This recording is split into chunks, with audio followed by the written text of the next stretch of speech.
Jadi kalau nantinya ada petani-petani yang ingin bergabung di kelompok Ciwangi yang dibawahi oleh Golifarm dan Golifood, itu jangan khawatir untuk memasarkan hasil-hasil pertanian ya, maupun itu sayuran, buah-buahan.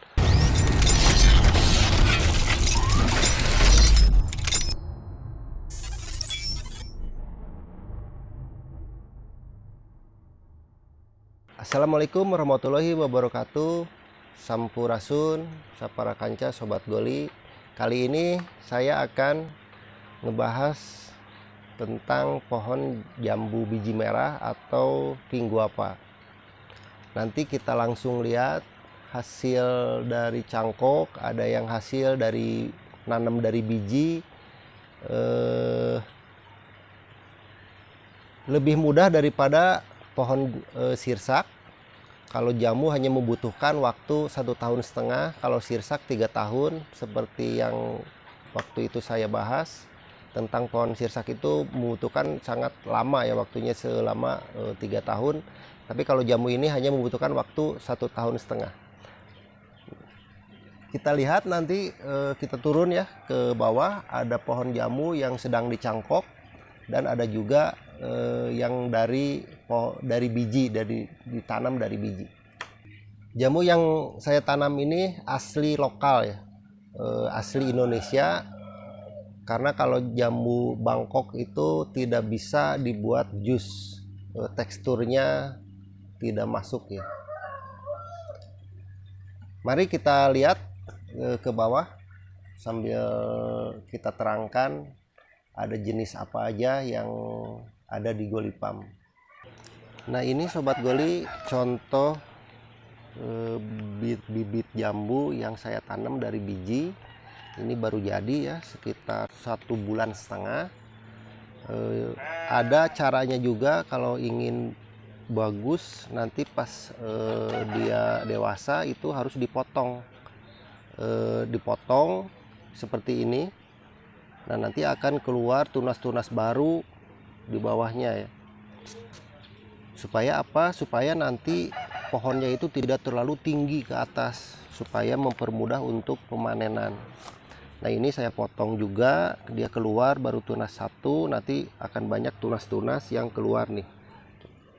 Ini udah pada keluar tapi masih dalam proses. Nah, ini ada pohon jambu yang dari cangkokan, baru nanam 1 bulan tapi udah mulai belajar berbuah ya. Nah, ini seperti ini sahabat Goli, dia udah ada bunga ya. Nah, tapi tetap harus kita potong di pucuknya, itu kita potong, nanti keluar tunas dan di tunasnya itu akan berbunga. Nah, ini udah belajar berbuah. Nah, ini daun-daun kecil, kalau ingin lebih bagus lagi harus dihilangkan ya, karena dia supaya jambunya itu gede-gede nantinya.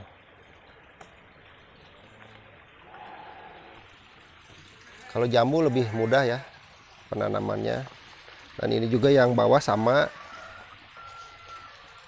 dia udah mulai belajar berbunga, nanti yang akan menjadi buah. Ini bisa dilihat sama sobat Goli, hanya sekitar 30 cm ya tingginya, tapi dia udah mulai produktif berbuah. Sekarang kita lanjut ke pohon yang sudah cukup besar ya, sekitar tinggi 2-3 meter. Nah, ini yang sekitar 1,5 meter ya sampai 2 meter, dia udah lumayan cukup banyak berbuahnya. Intinya tetap kita harus sering-sering memangkas seperti ini nih, dia banyak banget nih bunganya. Nah, ini kan dipotong dari sini, nanti dia akan keluar tunas banyak dan sambil berbunga.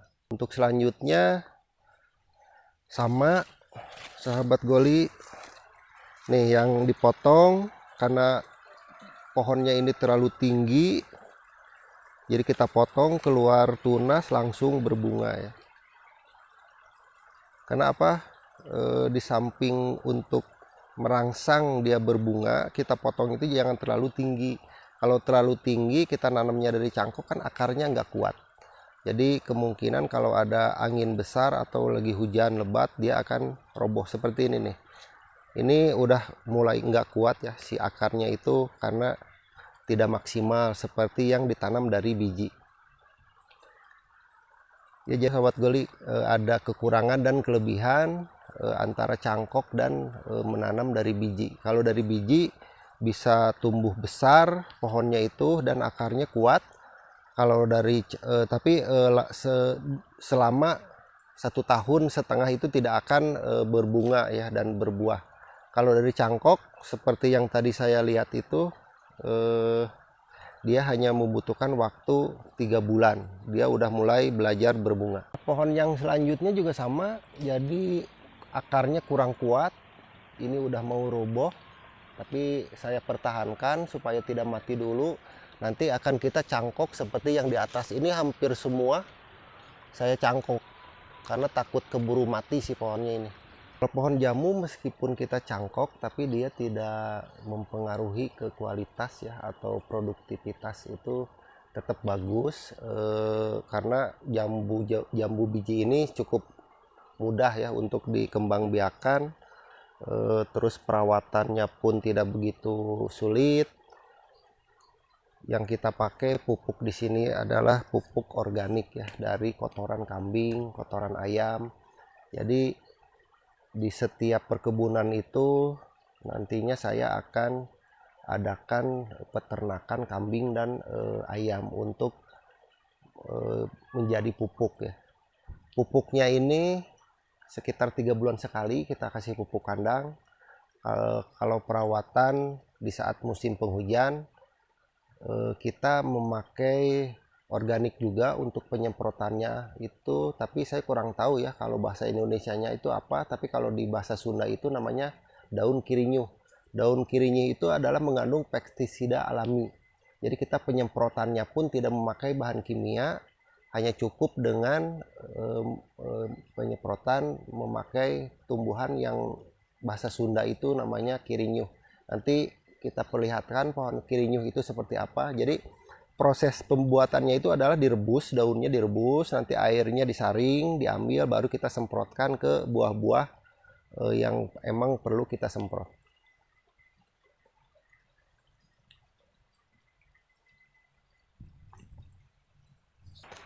Dan di Golipam ini kita tumpang sari ya, ada bawang daun, ada pepaya, yang memang supaya pupuknya tidak terbawa air di saat hujan, kita coba untuk memaksimalkan lahan yang ada. Saya coba ini bawang daun ya, cukup lumayan bagus hasilnya itu. Nah sebelah sini juga ada nih bawang daunnya cukup lebat juga.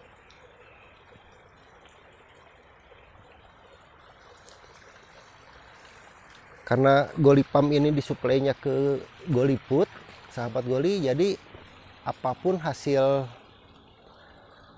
pertanian yang kami olah ini bisa masuk ke pelanggan-pelanggan jus nantinya, yang seperti sayuran itu bisa kami pasarkan ke hotel atau restoran dan catering.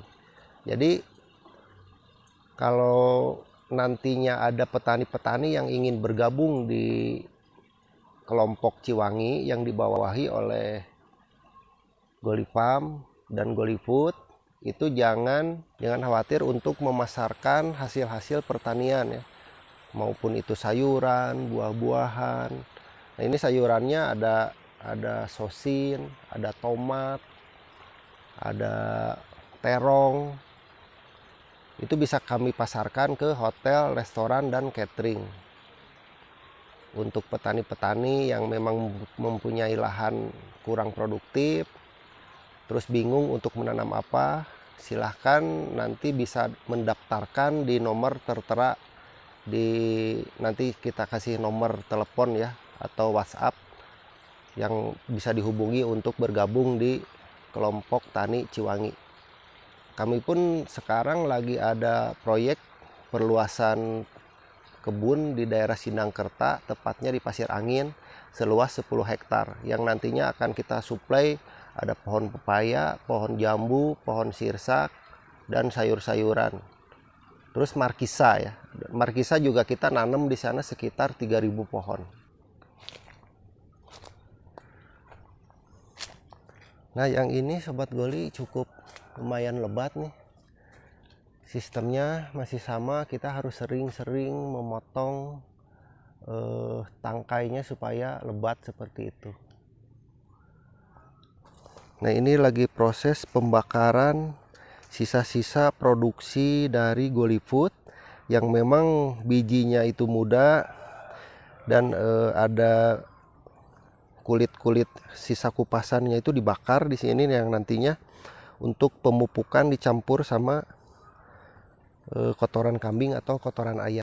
Nah, ini yang tadi saya sebut namanya kirinyuh. Kalau dari bahasa Sunda kirinyuh namanya. Daunnya yang seperti ini ya Sobat Goli. Dia ada kembangnya putih-putih, daunnya seperti ini. Nah, cara pembuatannya itu direbus, airnya diambil, disaring, baru kita semprot ke tanaman supaya tidak terkena oleh hama lalat buah.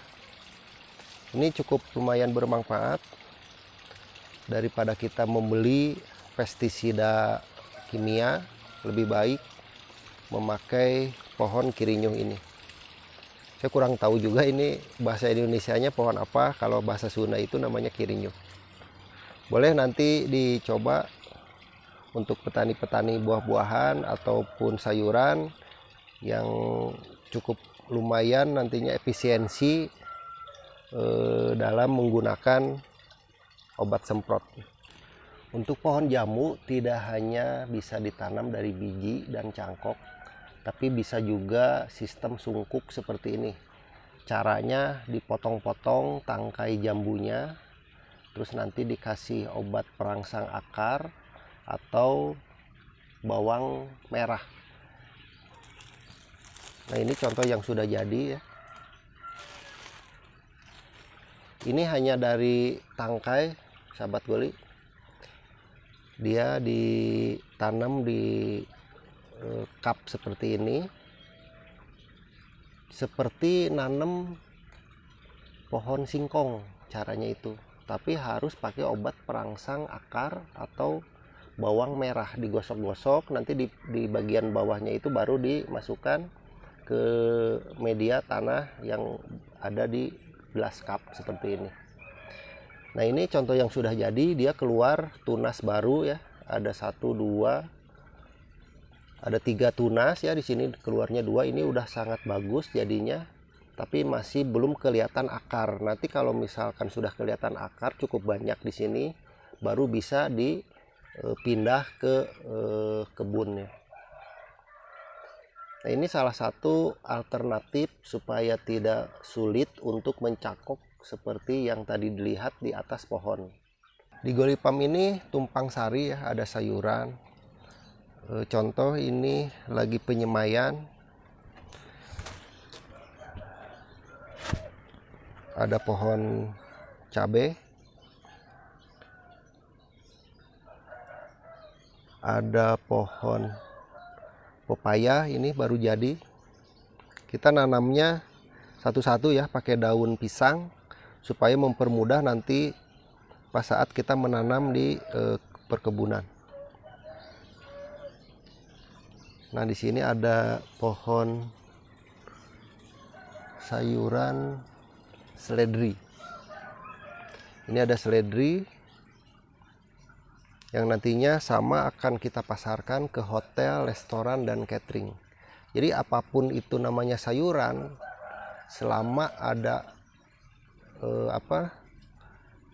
kita mempunyai pelanggan, mereka semuanya butuh gitu. Tidak hanya menjual jus ataupun bubur buah, tapi kalau kita punya pelanggan restoran, catering, hotel itu dia pastinya membutuhkan sayuran-sayuran yang akan dijadikan menu makanan dari hotel tersebut atau restoran tersebut. Makanya daripada itu saya sangat mengharapkan banyak petani-petani yang bergabung di tempat Golipam ini, lebih tepatnya lagi di kelompok Ciwangi ya, kelompok petaninya itu. Dan insya Allah setiap desa saya targetnya itu minimal ada lahan pertanian seluas 5 hektar per satu desa untuk memenuhi kebutuhan pelanggan GoLifood.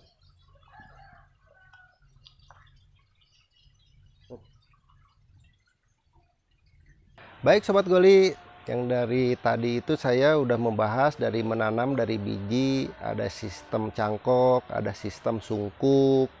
Nah, sebetulnya anggota petani yang di Jambu ini cukup lumayan banyak. Di daerah Padalarang sekitar ada 50 orang. Itu daerah Padalarang yang memang disuplainya ke GoLifood. Nah, kami pun masih berharap untuk lebih memperbanyak lagi anggota-anggota petani. Dan itu nanti kita pisah setiap jenis buah-buahan di daerah mana. Nah, itu nanti ditanam buah jambu misalkan di daerah Padalarang, stroberi di daerah Ciwidey. Nah, nanti kita pisah-pisah sesuai dengan daerah cocoknya itu ditanam buah apa aja. Nah, seperti biasa saya sekarang istirahat dulu di Saung Hejo. Kebetulan ada adzan ashar, sekalian mau mandi karena mau masuk ke GoLifood. Kita nanti akan ngebahas produk-produk di GoLifood, cukup lumayan banyak juga, nanti kita terangkan di sana.